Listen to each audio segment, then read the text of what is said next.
Okay, I'm in the kitchen, garbage disposal ain't working. What's the first thing I gotta do? And what's the first thing I shouldn't do? Whatever you do, by all means, never stick your hand in the garbage disposal. Say that one more time. Never stick your hand in the garbage disposal. You want to determine if it's stuck or tripped. So if it's stuck, you'll hear a low hum, and then if it's That's tripped, the one where I say, right, yes, right. yeah.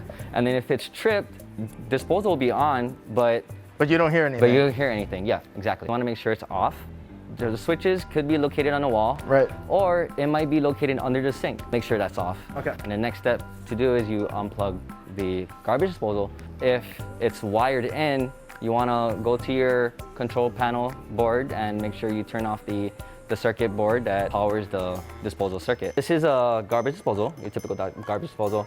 It's pretty standard for what's underneath here. So if you want to locate the hex hole, so this is what you're gonna do. You're gonna grab your Z wrench, stick it in here, and then you would just kind of loosening anything that's stuck. Another troubleshoot. Here, this red button here is a reset button. So this one right here, if it's tripped, all you need to do is just gently press it. Make sure you plug in your garbage disposal back in, or you turn on the circuit. The smell can build up and it could come quickly. You could actually throw in some ice cubes in there. Does two things. So one, it cleans the disposal blades, and two, it eliminates the odor smell. You need a whole set.